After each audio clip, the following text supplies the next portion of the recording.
राम जी की सौगंध खा चुके हैं, अब बदलेंगे नहीं, तुम तो मांग लो, हमारे प्राणों को भी मांग लो, जो चाहोगी सो देंगे।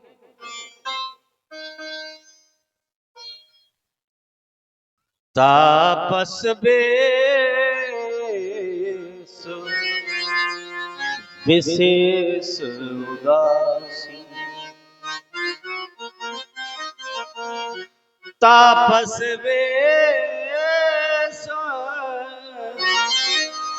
विशेष उदासी,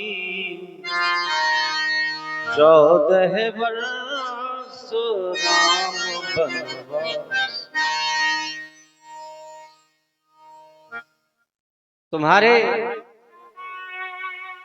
बेटा राम को दूसरे वरदान में 14 साल का वनवास चाहती हूं। और जैसे ही ऐसी बात सुनी,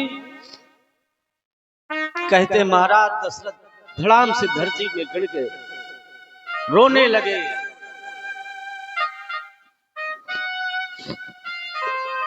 देवी, ये तुम क्या मांग रही हो?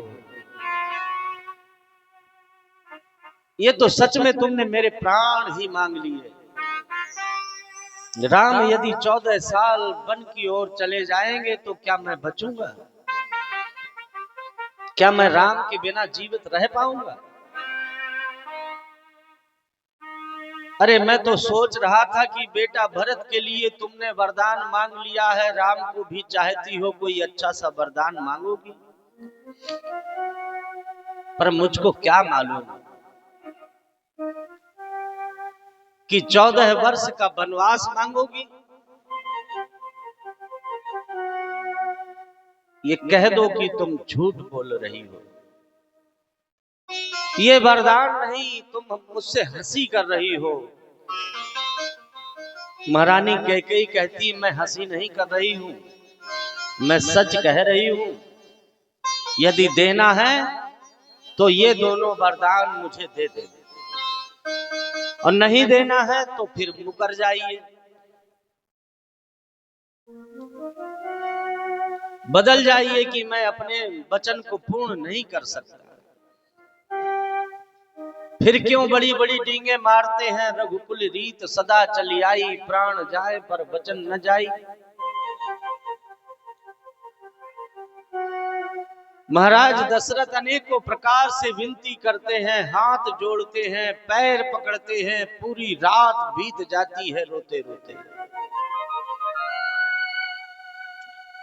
पूछते हैं, बेटा राम ने तुम्हारा ऐसा कौन सा अपराध कर दिया? मैंने ऐसा तुम्हारा कौन सा अपराध कर दिया जो मेरा प्राण, मेरा राम मुझसे दूर कर रही हो? मैं भगवान शंकर की सौगंध खा के कहता हूं कि राम और भरत दोनों मेरी आंखें हैं।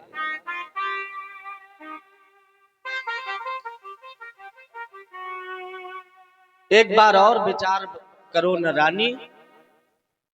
महारानी कैकेयी कहती है कि हमारे रघुवंश में ऐसे ऐसे वीर हुए हैं जिन्होंने धर्म के लिए अपने बेटा को आरा से काट डाला, जिन्होंने धर्म के लिए अपनी पत्नी बच्चे को, स्वयं अपने आप को काशी में जाके बेच दिया, जिन्होंने धर्म के लिए अपनी अस्थियां, अपनी हड्डियां तक दान कर दी, पर अपना धर्म नहीं जाने दिया। आप तो बड़े निर्बल, दुर्बल हो रहे हैं, क्या आप अपने धर्म से डिग जाएंगे? तो महाराज दशरथ, यदि आप अपने वचन से मुकर जाएंगे तो मैं भी सत्य कहती हूं।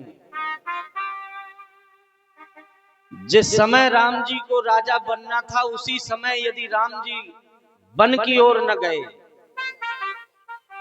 तो मैं प्राण दे दूंगी, सारे संसार में तुम्हारा अपयश फैला दूंगी,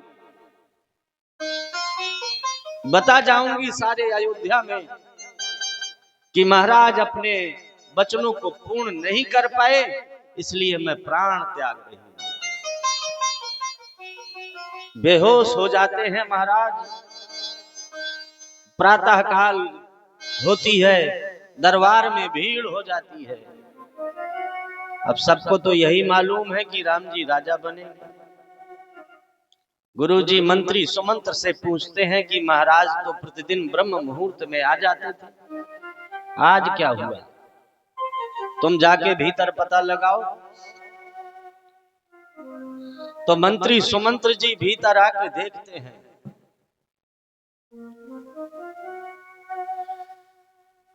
तब तक महारानी कैकेयी दासियों के साथ मिलकर महाराज दशरथ को कोप भवन से अपने कक्ष में ले आती, छिपा जाती हैं। मंत्री सुमंत्र से सारी वार्तालाप कहती हैं, मंत्री जी बेटा राम को ले आओ। रात भर पता नहीं महाराज को क्या हो गया था, राम राम कहते रहे। राम को ले आओ, सब कुछ पता चल जाएगा। मंत्री जी को तो पता अनुमान से चल ही गया कि जो कुछ किया धरा है सब महारानी कैकेयी का किया धरा है। लेकिन वो तो ठहरे मंत्री, जो आज्ञा कहकर सर नवाकर चले जाते हैं। राम जी के समीप जाके बताते हैं कि महारानी कैकेयी ने अपने कक्ष में याद किया है, पिताजी भी वहीं हैं। तो राम जी महारानी कैकेयी के भवन में आते, दरवाजे में आकर प्रणाम करते हैं, पिताजी प्रणाम, माताजी प्रणाम। और जब कोई आशीर्वाद तक नहीं देता तब तो रोने लगते हैं, हमसे ऐसा कौन सा अपराध हो गया, आज हमारे पिताजी भी नहीं बोल रहे हैं, हमारी माताजी भी हमें आशीर्वाद नहीं दे रही हैं, लगता है कोई बड़ा अपराध हो गया मुझसे। काहे हो गए, काहे हो गए पिताजी बेहोश, काहे हो गए पिताजी बेहोश, मैया मुझको बता दे मेरा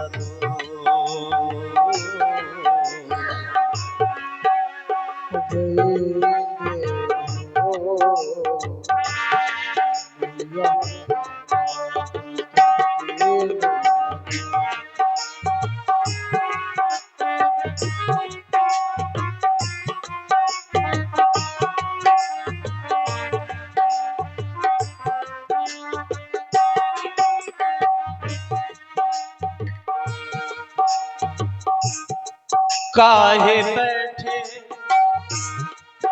काहे बैठे सभी खामोश, काहे बैठे सभी खामोश, काहे बैठे सभी खामोश, मैया मुझको बता दे मेरा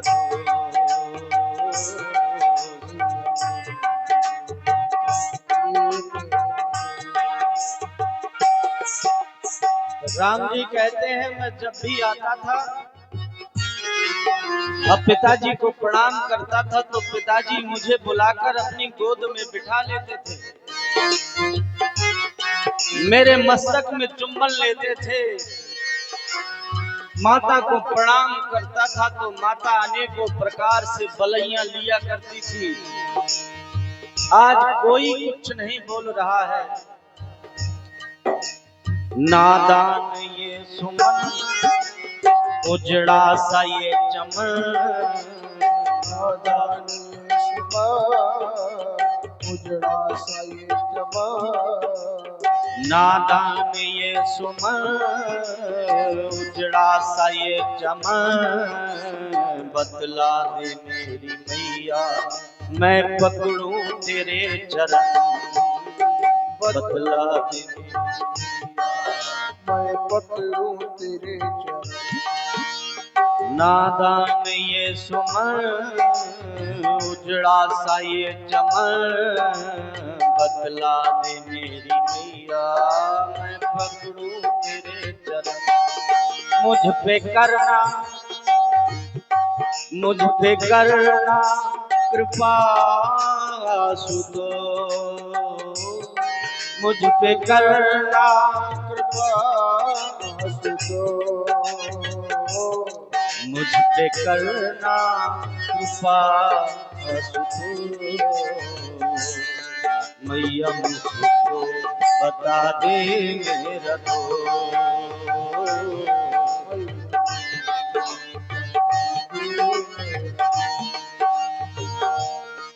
काहे हो गए पिताजी बेहो काहे हो गए पिताजी बेहो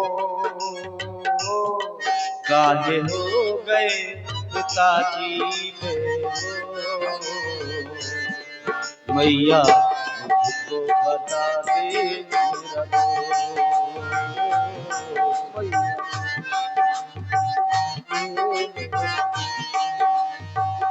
राम जी माता कैकेयी के चरणों को पकड़ लेते हैं, पूछते हैं ये क्या हुआ,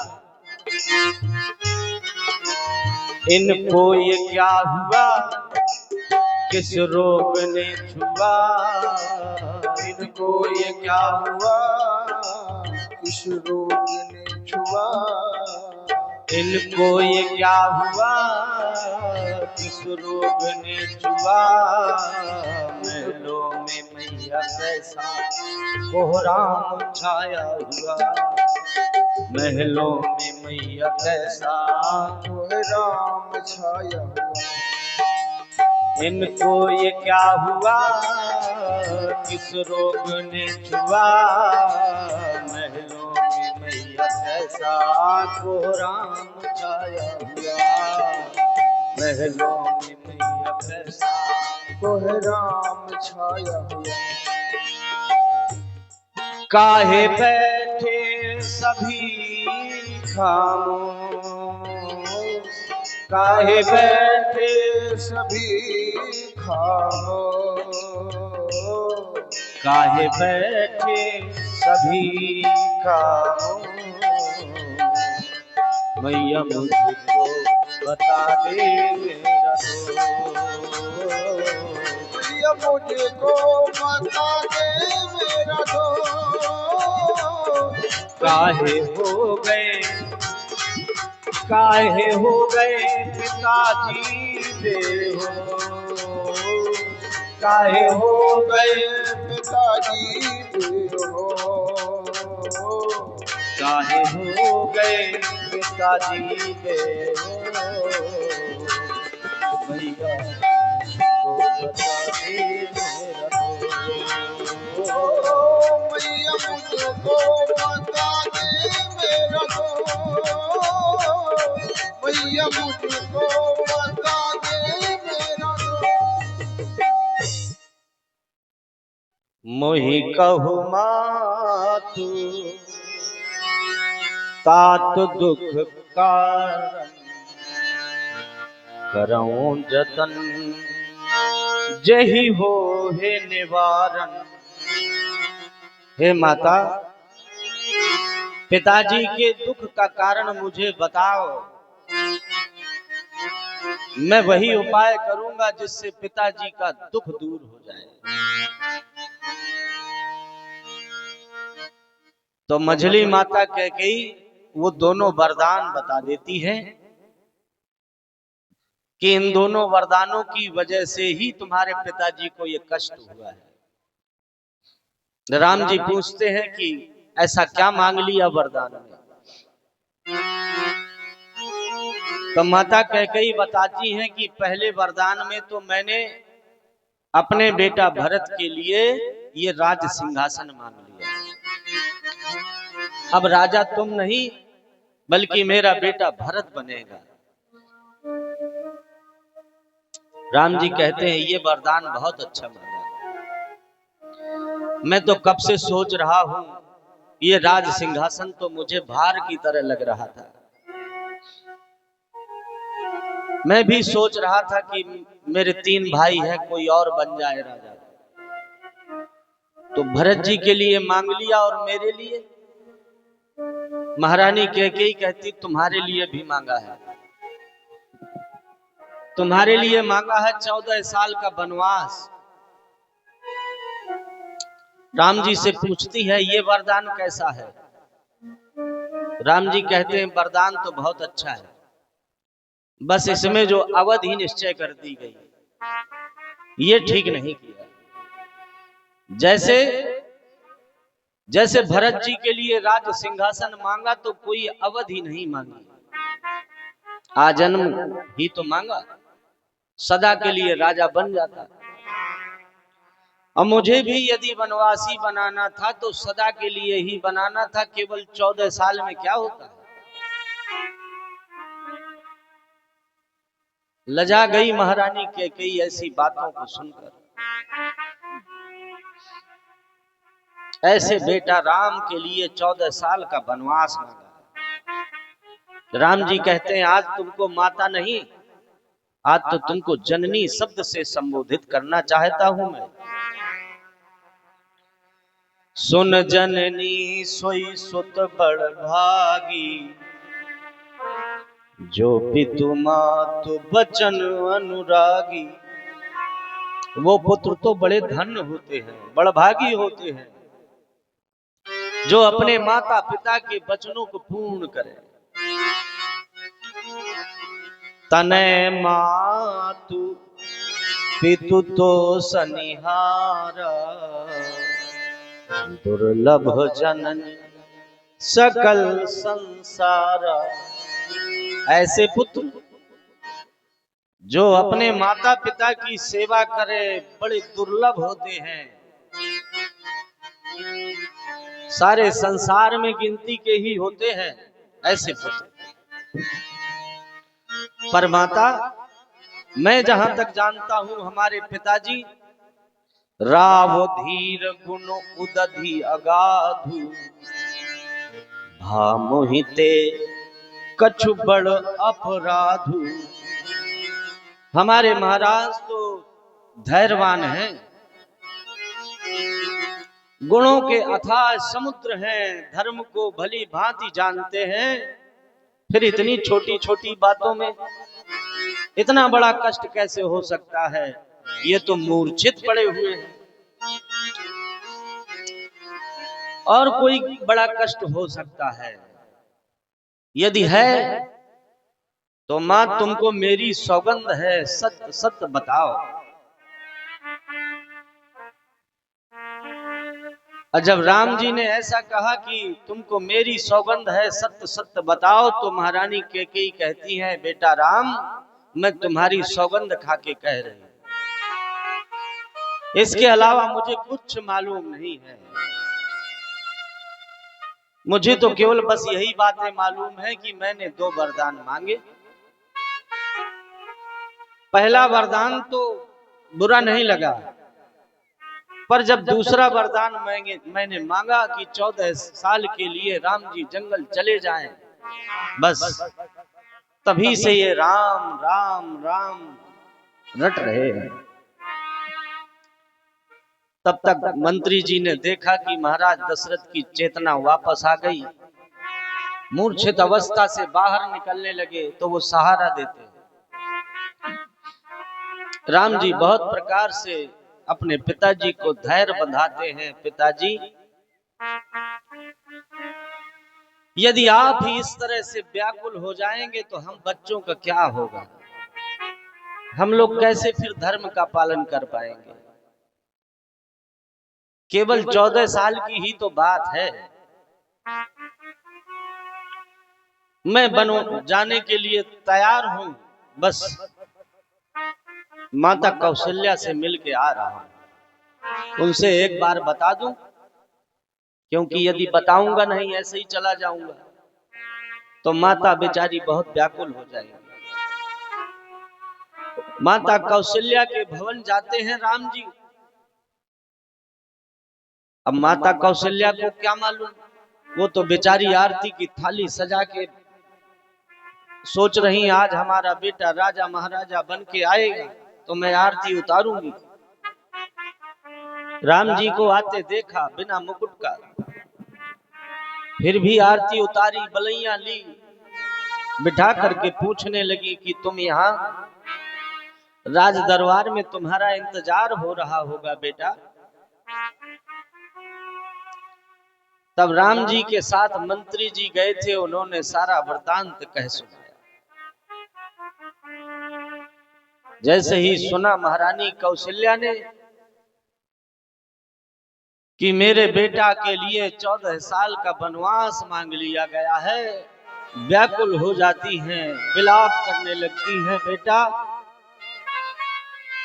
यदि छोड़ के ही जाना था तो मेरे गर्भ में क्यों आया, तेरे बिना मैं कैसे जीऊंगी। अब बहुत प्रकार से रुदन करने लगती हैं। जाना ही है तो मुझे भी अपने साथ ले चल बेटा। और ये सारा वार्तालाप किसी ने सीता जी को बता दिया, तो सीता जी व्याकुल होकर के कौशल्या के भवन में आ गई। अपने पति के सामने कुछ बोल नहीं पा रही है। सास को प्रणाम करती हैं और अपने दाहिने पैर के अंगूठा से धरती को कुदेरने लगती हैं। कौशल्या माता कहती हैं कि आज लज्जा को छोड़ दे बेटी, कुछ कहना चाहती है, बता क्या चाहती है। तो सीता जी पूछती हैं कि इस समय मेरे लिए क्या धर्म है, मैं क्या करूं, ऐसे में मुझे क्या करना चाहिए,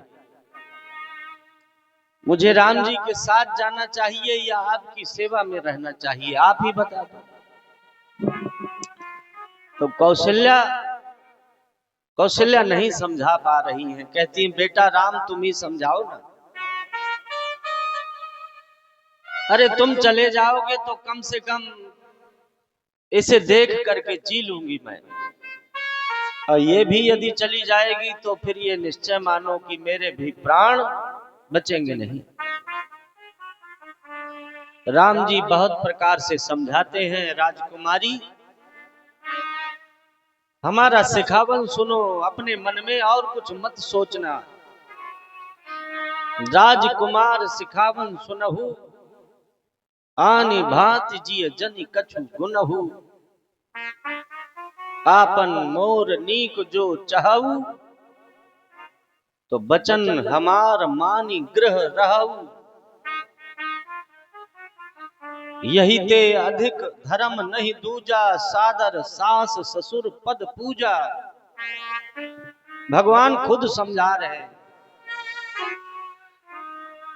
कहते हैं हमारा तुम्हारा सबका भला इसी में है कि तुम यहीं रहो। एक स्त्री के लिए इससे बड़ा और कोई धर्म होता ही नहीं कि वो घर में रहकर अपने सास ससुर के चरणों की सेवा करे। भगवान अनेकानेक प्रकार से समझाते हैं, लेकिन सीता जी कहती हैं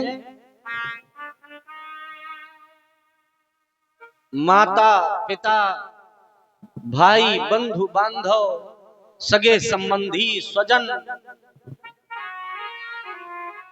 जितने भी संसार के नाते रिश्ते होते हैं वो सब बिना पति के सूर से भी अधिक तपाने वाले होते हैं।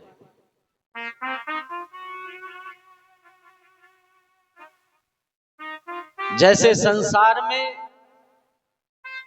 आत्मा के बिना शरीर किसी काम का नहीं होता, जैसे एक मछली जल के बिना क्या भला जीवित रहती है।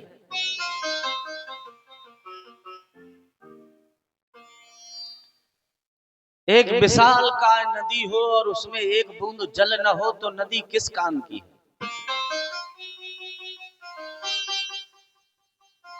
ऐसे ही संसार में एक स्त्री जिय बिन देह नदी बिन वारी, तैसे ही नाथ पुरुष बिन नारी। राम जी कहते हैं कि यहाँ महलों में चित्रों को देख करके डर जाती हो, जंगल में कितने भयानक भयानक हिंसक जीव मिलेंगे, राक्षस भेष बदल के घूमते हैं। क्या वहां डर न लगेगा? तो सीता जी कहती हैं कि आप हमारे साथ में रहेंगे तो हमें किस बात का डर है।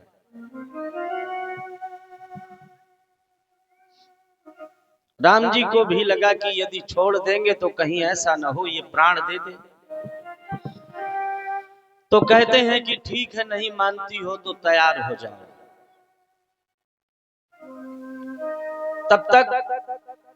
तब तक लक्ष्मण जी को किसी ने बता दिया,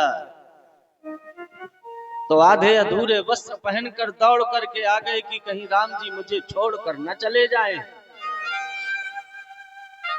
राम जी के चरणों में आकर बैठ जाते हैं, कहते हैं भैया हमारे लिए क्या आदेश है? राम जी कहते हैं तुम्हारे लिए यही आदेश है, यहीं रहो।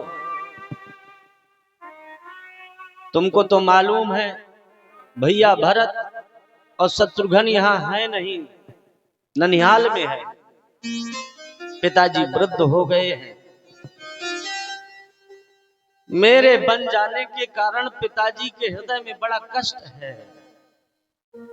ऐसे में उनकी सेवा में भी तो किसी न किसी को रहना पड़ेगा।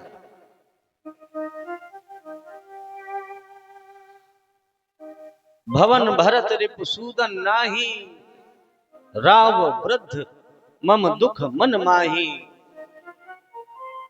लक्ष्मण जी कहते हैं कि जब ऐसा ही स्नेह है तो फिर संबंध तोड़े जाते हो क्यों?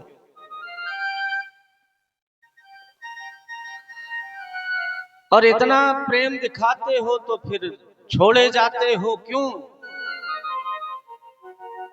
एक अबोध बालक दुधमुहा जो चलना फिरना भी नहीं जानता, मां यदि उसकी चाहे उठा के पटक दे वो बेचारा कर भी क्या सकता है?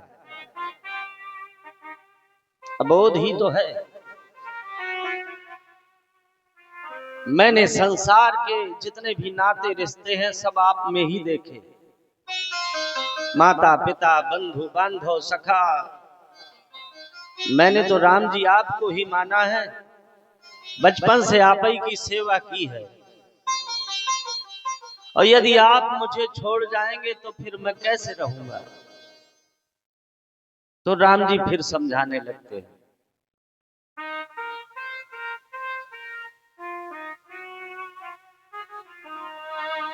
ओ भैया मेरे, ओ लालन,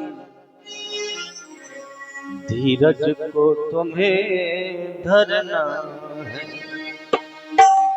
ओ भैया मेरे, ओ लालन, धीरज को तुम्हें धरना है। ओ भैया मेरे, ओ लालन,